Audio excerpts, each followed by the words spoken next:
which 2024 quarterback contracts will age the best.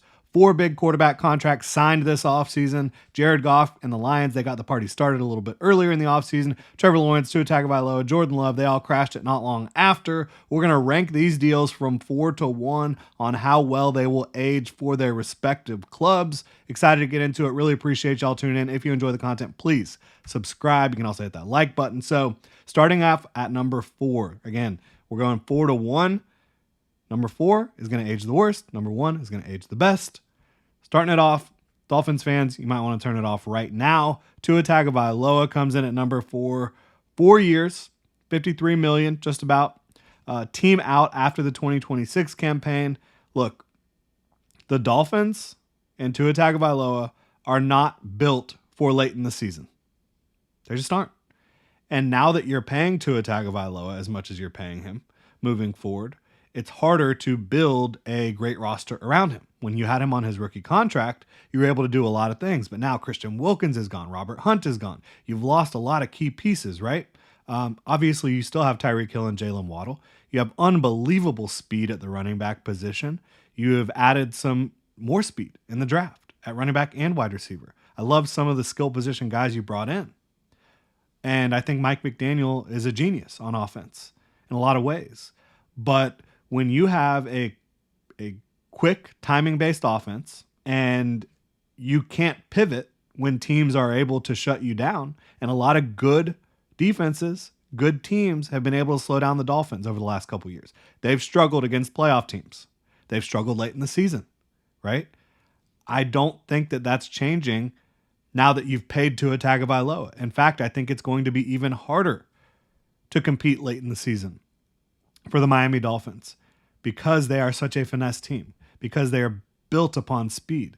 What wins late in the season, generally speaking, is teams that can play physical, teams that can pivot, right?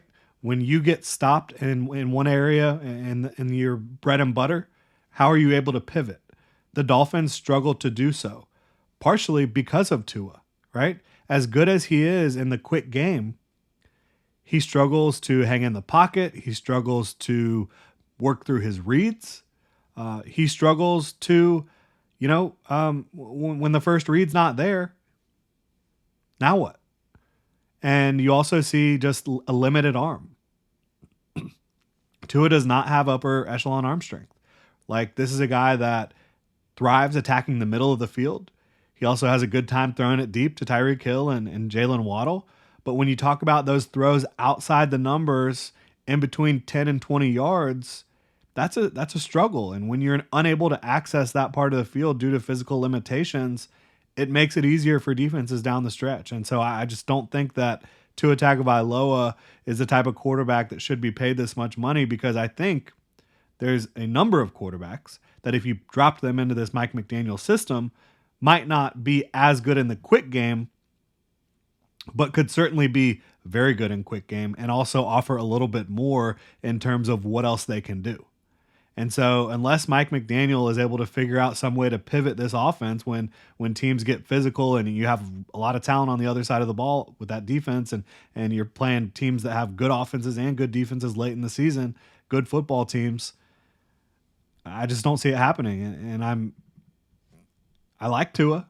I love Mike McDaniel. I love a lot of talent they have, but I just don't see it happening for them as a Super Bowl contender.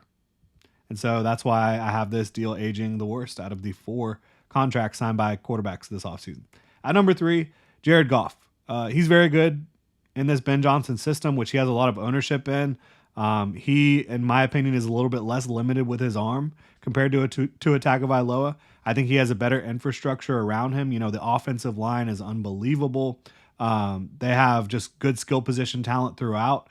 And I think that they have a more realistic chance to compete for a Super Bowl because of their offensive line, because they can beat you in so many different ways on the offensive side of the ball. They can beat you airing it out. They can beat you on the ground. They have an elite receiving tight end, elite receiving back, Amon-Ra St. Brown, one of the better receivers in the league.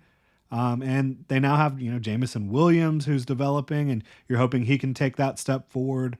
A couple other guys that you feel decent about. So you look at that, and then you look at the defense.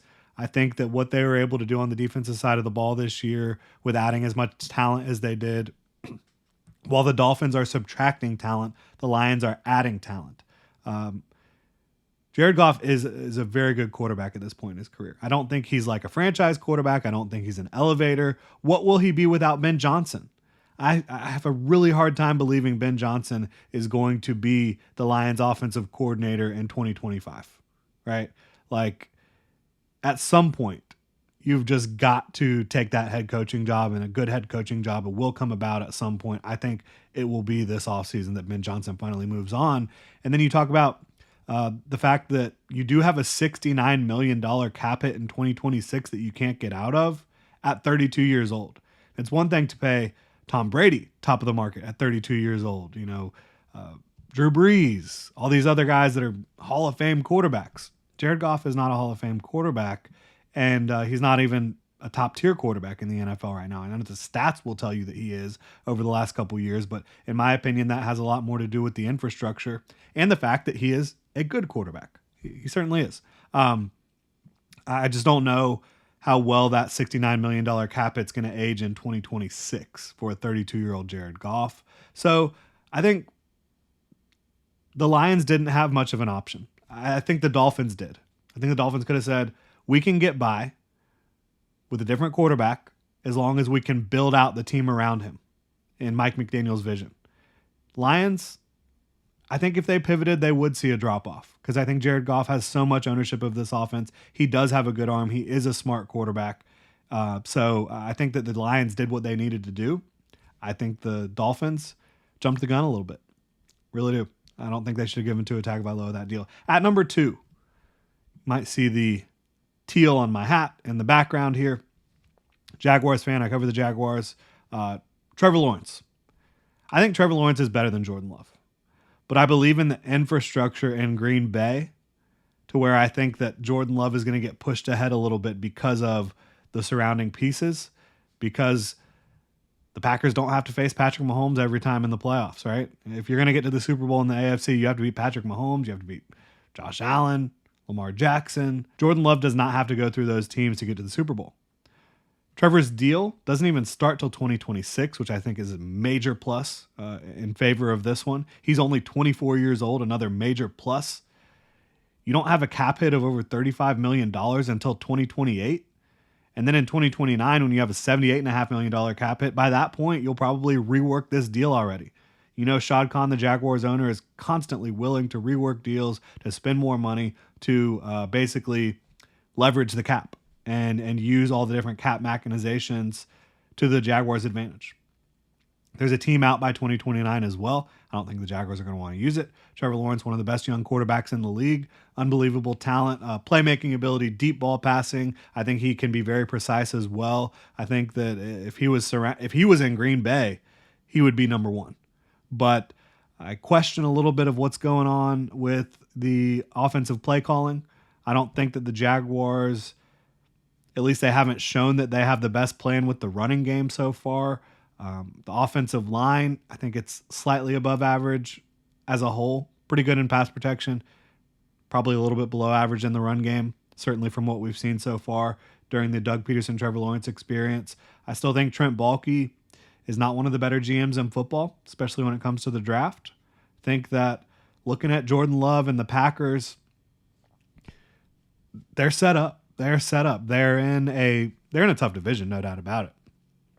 But they're in a conference that doesn't have Patrick Mahomes, which is critical. Making the Super Bowl is so key when you talk about how these quarterback contracts will age and winning playoff games. And I think when you don't have to face a Patrick Mahomes in the playoffs, that gives you a huge advantage. Obviously, if you want to win the Super Bowl, Patrick Mahomes might be there waiting for you, but making the Super Bowl makes you feel good, makes you feel like you are on the right path.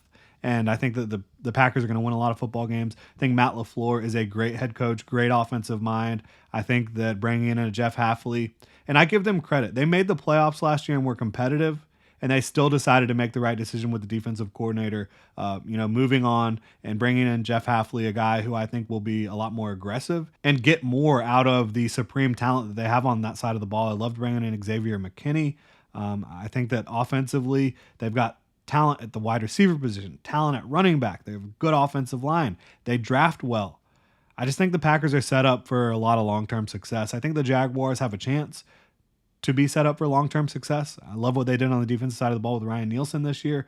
But overall, I just think the Packers' infrastructure is stronger. I believe a little bit more in what they're doing up there in Green Bay than I do in Jacksonville. And that ultimately leads to Jordan Love being ranked number one here with whose contract will age the best. To me, it's Jordan Love, then Trevor Lawrence. Both of those are pretty close. Then Jared Goff, who is in a tier by himself. And then Tua Tagovailoa, which I don't expect that to age well. I think the Dolphins will win games early in the season. I think they might be a playoff team the next couple years, but I do not think they have what it takes to win in January and especially in February. I don't see it. I don't think they have the physicality. I don't think that they have the ability to pivot. I think that they are too one note in a lot of ways. And Mike McDaniel's a genius, no doubt about it. But once you face good, disciplined defenses and you're also going up against offenses that score points against your defense, it makes it difficult. It really does. And then you've also got the fact that that's a team that is struggling to stay healthy consistently, and they're losing some of their best players heading in to the 2024 campaign.